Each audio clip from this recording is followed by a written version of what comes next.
Tal como já foi feita a apresentação, eu sou o doutorando Nelson Fernando Herculano Celeste, sou angolano.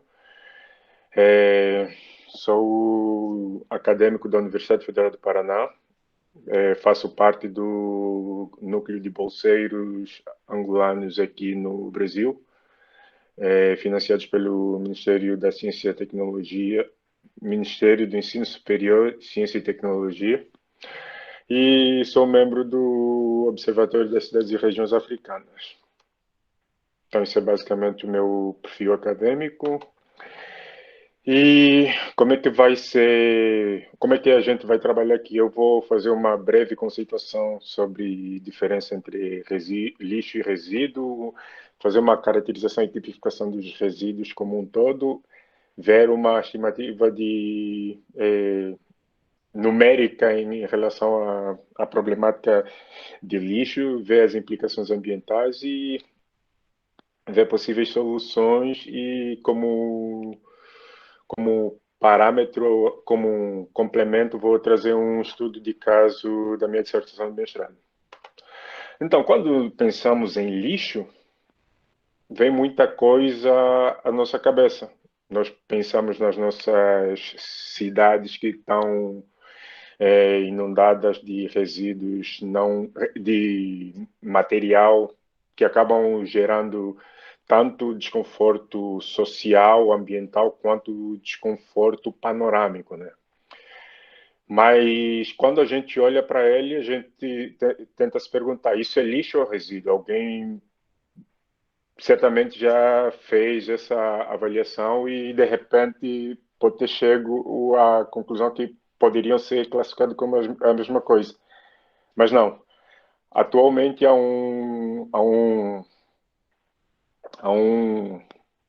algum tempo já vem surgindo essa questão de ressignificar e requalificar os resíduos como um todo. Então, nesse cenário, o lixo seria todo material que não tivesse serventia alguma e que fosse disposto no ambiente sem condição alguma de tratabilidade e cuidado. O resíduo, no seu turno, é um material que não necessariamente, quando disposto no ambiente, não tenha valor agregado, mas devemos pensar no resíduo como algo que é subproduto de um processo, mas que eventualmente pode ter algum valor agregado. O Braulio acabou passando informações sobre as nossas cidades e deu para ver muito bem a problemática dos resíduos nela. Então, essa apresentação vem para dar um singelo contributo nesse sentido. Então, os resíduos normalmente, tal como eu disse, podem ter podem ter um valor agregado, né? E eles os seus estados físicos normalmente são distintos. Encontramos na forma de líquidos, sólidos e semissólidos e como critério são resultantes das atividades humanas, né? Normalmente possuem origens distintas, tal como os resíduos das nossas casas, das atividades agropecuárias, dos serviços de saúde, da limpeza pública, dos serviços de transporte, indústrias, entre outros. Então, as suas particularidades é que viabilizam ou não o seu lançamento na rede pública de esgoto ou nos corpos receptores. Ou seja, dependendo da característica do resíduo, a destinação dela vai ser maior ou menor, com maior ou menor rigor.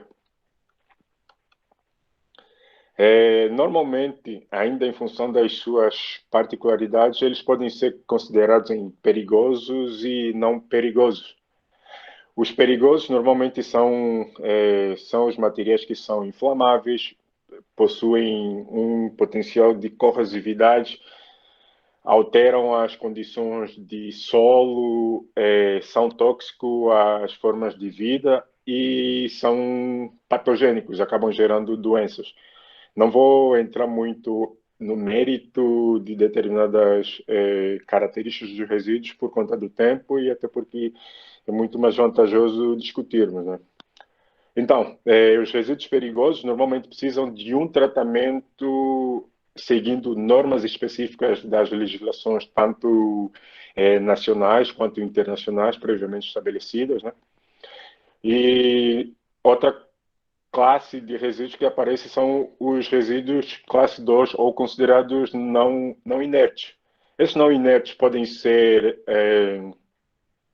os não perigosos podem ter uma característica de inertes ou não inertes, onde aspectos como biodegradabilidade, combustibilidade e solubilidade em água desempenham um papel crucial.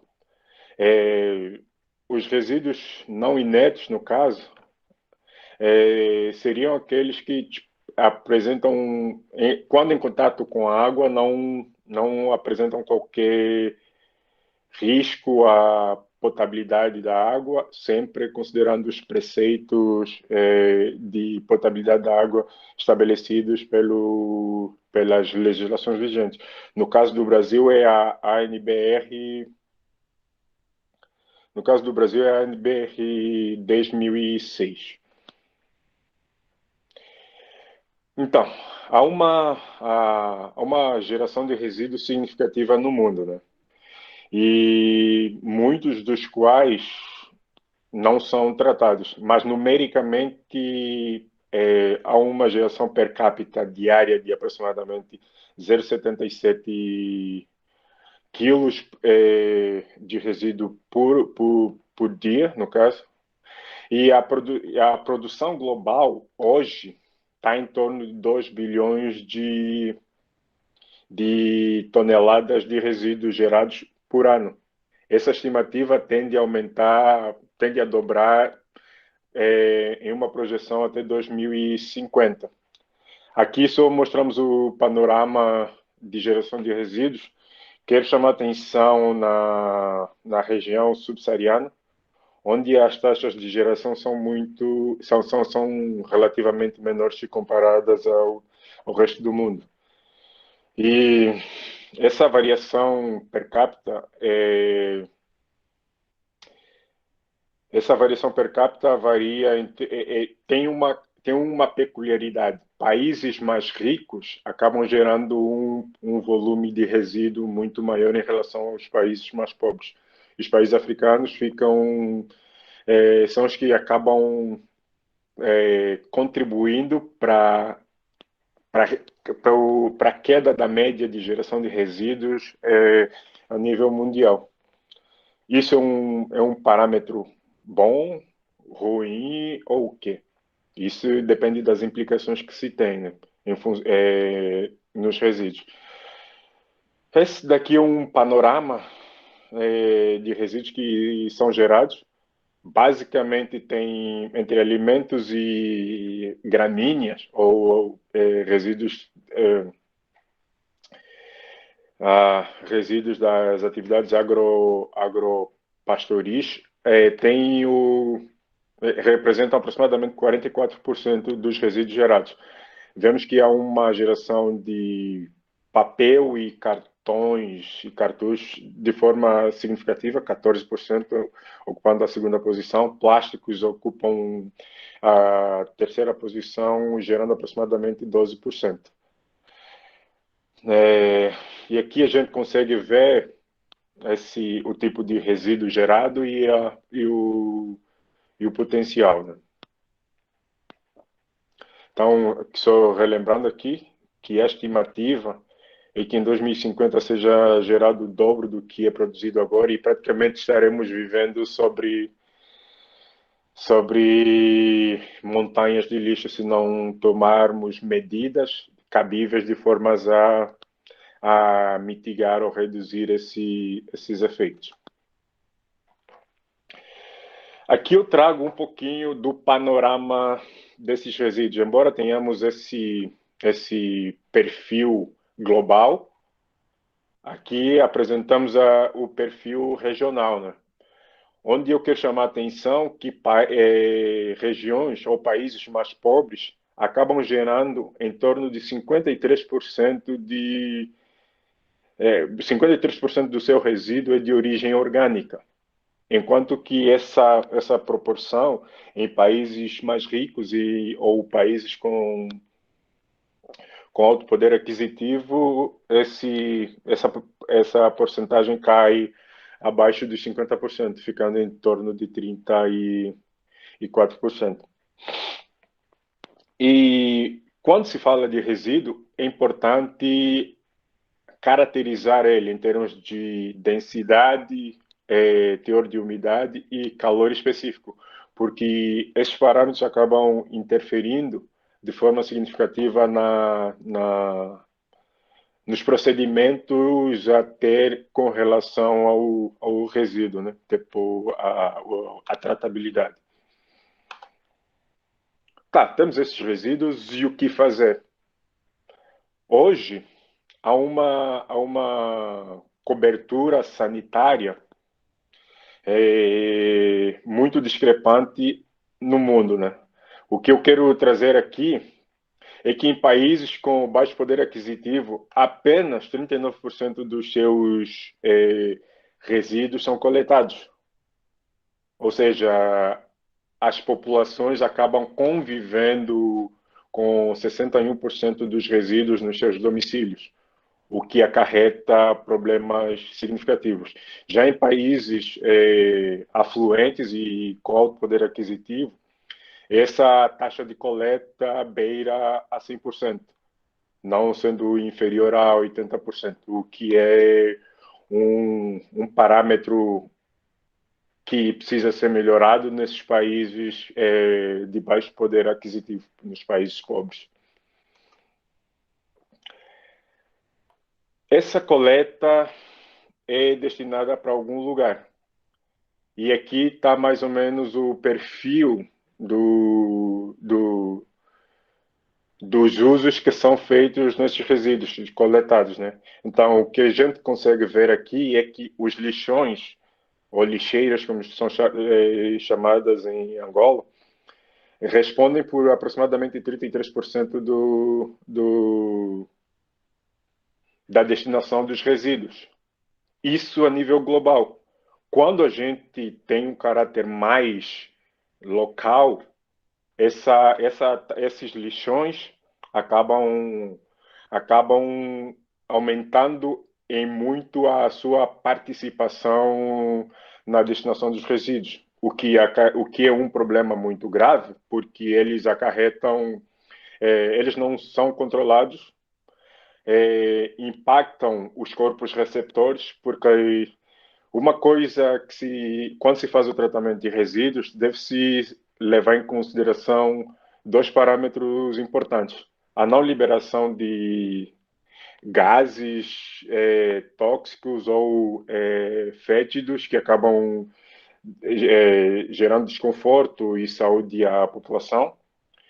E diretamente esses resíduos não contaminem os corpos receptores, que seriam os lençóis freáticos e para além de desconfigurar a paisagem local, né? Os lixões são prática comum nos países pobres, países africanos em grande maioria. Normalmente são veículos de proliferação de doenças e são casos de saúde pública e problemática sanitária muito graves nas nossas regiões. Eu acabei desconsiderando, em parte, esse percentual dos países mais afluentes, porque os dumps, como são chamados nos países anglófonos, têm uma porcentagem muito menor, né? E sem falar que eles acabam liberando os gases que são danosos ao ambiente e ao ser humano, tal como já mencionei anteriormente. Para além dos lixões, nós temos os aterros, que eu disse lá, que ocupavam uma parcela significativa. Só lembrando aqui, os aterros, como um todo, são responsáveis por até perto de 40% dos resíduos.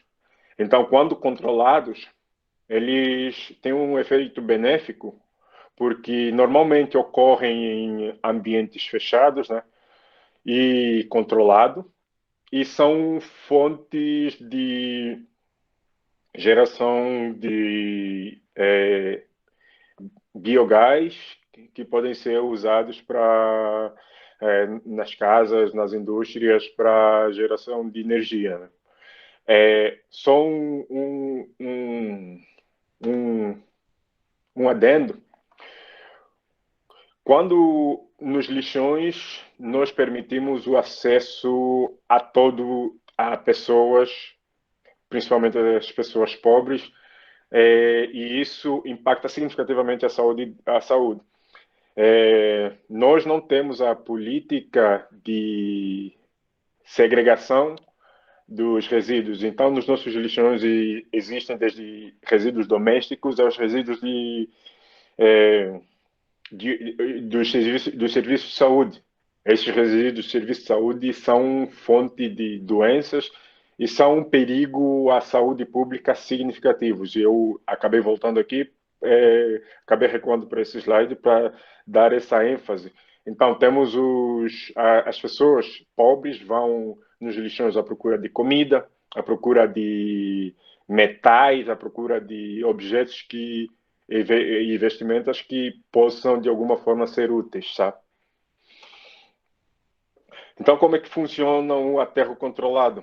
Basicamente, há uma área selecionada, onde o lixo coletado é acondicionado em, em regiões segmentadas, específicas, que tem uma cobertura, uma manta que impeça o fluxo de fluidos para os corpos receptores.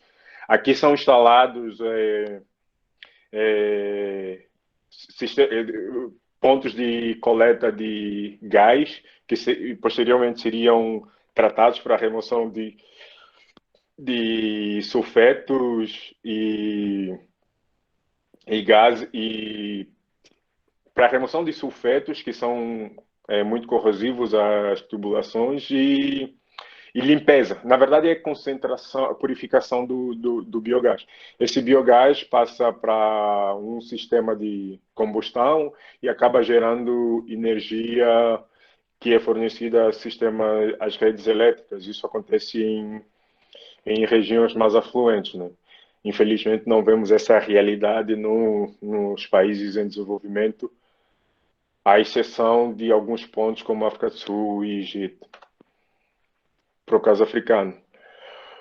Outra alternativa era coletar os resíduos e realocar e reciclar. Hoje temos a problemática dos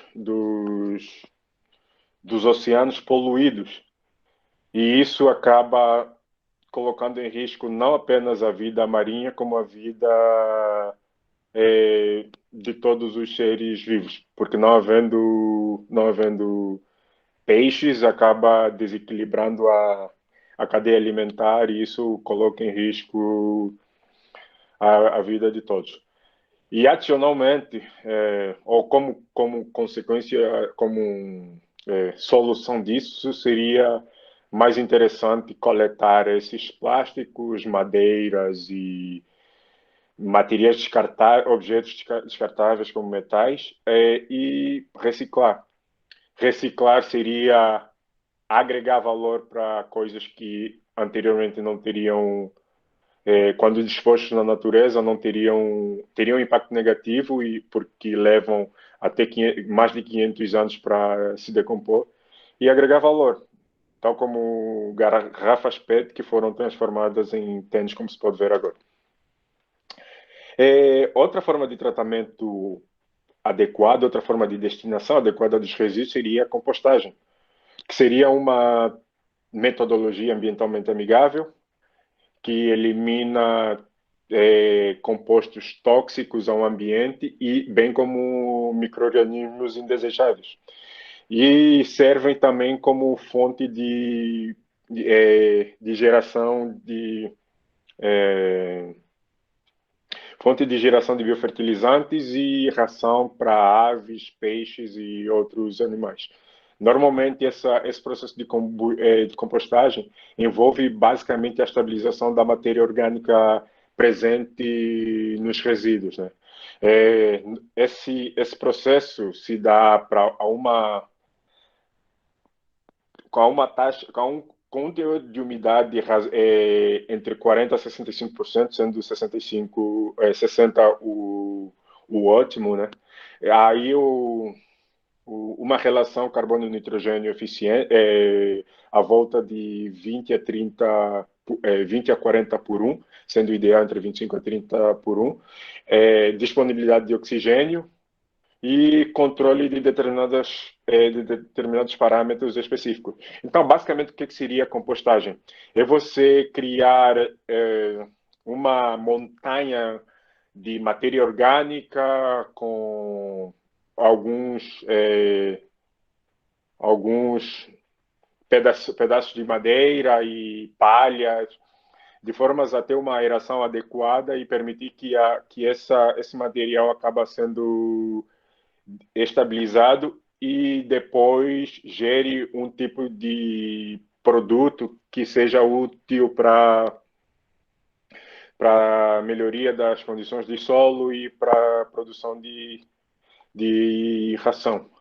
Aqui apresento uma forma de os variados tipos de compostagem, onde destaco aqui a geração de vermes, no caso, que seriam usados para alimentação de galinhas e outras aves na agropecuária. Então, eu trago um estudo de caso para fazer um apanhado geral. Esse estudo de caso é baseado na minha dissertação de mestrado, mas trago mais para dar um panorama. Foi desenvolvido na Universidade Federal do Paraná, sob a orientação dos professores José Vargas, Maria Braga e o André Mariano, no Núcleo de Pesquisa de Desenvolvimento Sustentável. Hoje não, isso é um dado de 2015. Até 2015, no mundo existiam aproximadamente 1 bilhão de cabeças de porco. 1 bilhão de porcos na agroindústria. Desses, 32 milhões de indivíduos estavam no Brasil e geravam aproximadamente 186 mil toneladas de resíduo. Esses 106 mil toneladas de resíduo equivale a aproximadamente 4 quilos de resíduo por animal por dia. Se pensarmos nessa quantidade de resíduo gerado, é uma quantidade muito grande. O que fazer com esse tipo de resíduo? Como vocês podem ver, ele gera uma lama totalmente nociva ao meio ambiente, porque possui altas cargas de matéria orgânica, e quando dispostos no meio ambiente, acabam gerando eutrofização de rios, que acaba matando peixes, acaba reduzindo de forma significativa a qualidade daquele corpo receptor, e como consequência, acaba encarecendo os processos de tratamento de água existentes, né? E eles acarretam essa problemática e precisava de alguma solução. Esse é um problema e uma das soluções que normalmente são usadas é a digestão e geração de biogás, mas não essa técnica ainda não atende a toda a demanda de resíduo gerado. Então, alternativas seriam necessárias, né? De forma concomitante, existe atualmente no mundo uma corrente para geração de energia, geração alternativa de energia.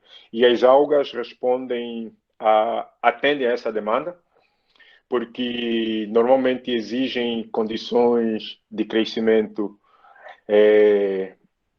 menos restritas, ou seja, conseguem crescer em qualquer ambiente. Então nós pensamos, por que não juntar essa disponibilidade de resíduos por parte da indústria, da agroindústria da suinocultura, com essa necessidade de geração de energia a partir de fontes alternativas, as também conhecidas energias limpas.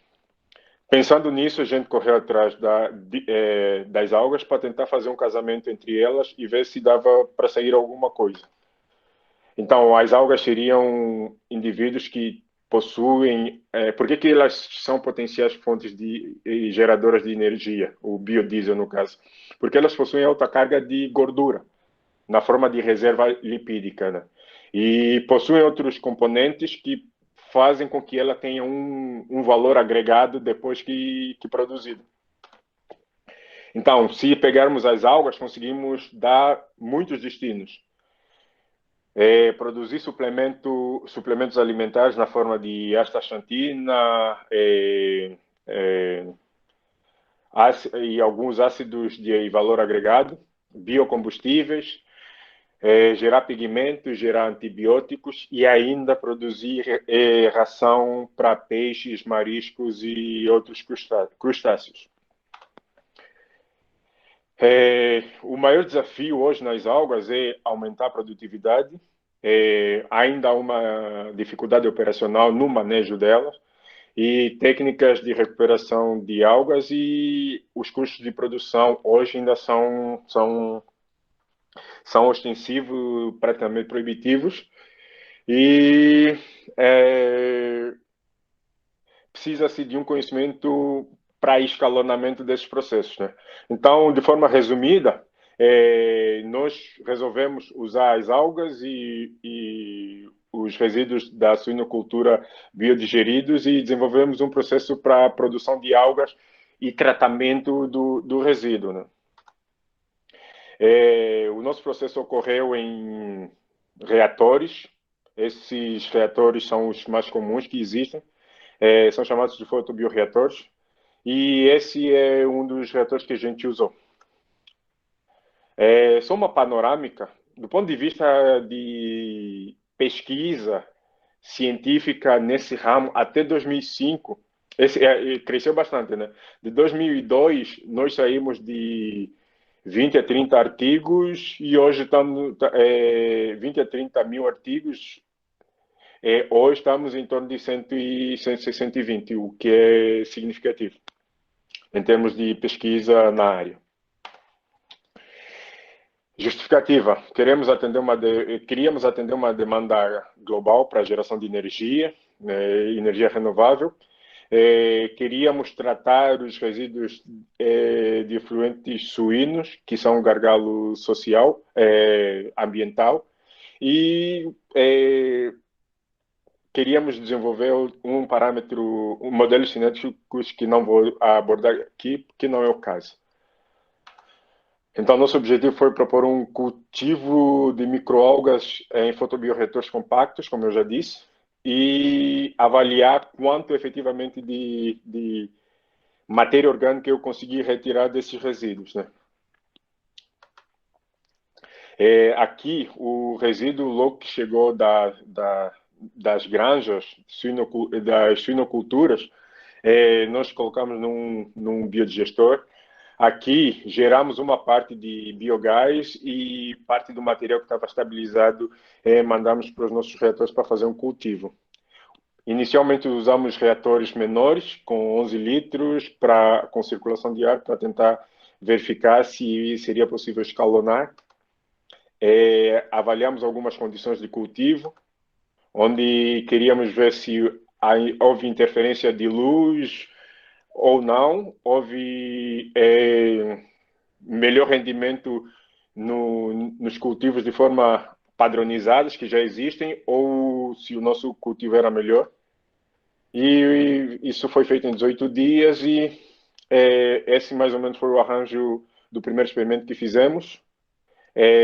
Avaliamos alguns parâmetros de cultivo, como concentração de nitrogênio, concentração de carbono e fósforo, que são problemas. E testamos algumas hipóteses que não vêm ao caso aqui e falamos um pouquinho, usamos os parâmetros científicos para avaliar, né? E verificamos que há crescimento de algas, há produção de algas nos nossos cultivos, principalmente naqueles que eram expostos à luz, e que esses valores eram maiores que as formas de cultivo tradicionais.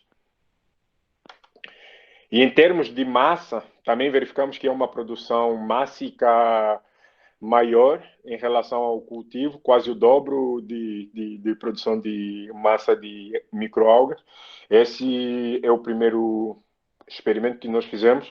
Então aqui é possível ver as condições iniciais e aqui com um verde um pouquinho mais carregado, a produção de algas. E no final tivemos uma produção, uma depuração, ou seja, houve um tratamento do efluente e que foi significativo, superior a 50% para o caso de fósforo e 80% para o caso de carbono e 60% para o caso do nitrogênio. Isso é bom porque nos permitiu despejar o resíduo gerado em condições que são melhores do que daquelas encontradas inicialmente no resíduo suíno. Chegamos à conclusão que houve tratabilidade do nosso resíduo e resolvemos escalonar. E aí saímos de 11 metros cúbicos, 11 litros para 10 metros cúbicos aproximadamente. Na verdade, 12 metros cúbicos porque tinha uma caixa d'água que fazia a recirculação. Então, nós colocávamos os resíduos aqui, inoculamos com algumas algas e ela acabou produzindo essas algas que depois fizemos uns processos de concentração de alga e usamos para produzir biogás. Nesse reator tivemos uma produtividade relativamente menor às condições encontradas em menor escala, mas ainda significativa. E tivemos uma produção de biomassa aceitáveis e comparativas em relação aos processos já descritos na literatura. Nesse reator, conseguimos uma remoção significativa das diferentes formas de nitrogênio e reduzimos a carga orgânica em 80%, o que é um parâmetro extremamente considerável. Com base nisso, acabamos gerando alguns documentos, artigos científicos, direta e indiretamente voltados com a minha participação. E basicamente é isso. Acabo concluindo que tratar resíduo é um parâmetro importante, complexo, mas conhecendo as particularidades dos resíduos, é possível dar as destinações adequadas. Obrigado.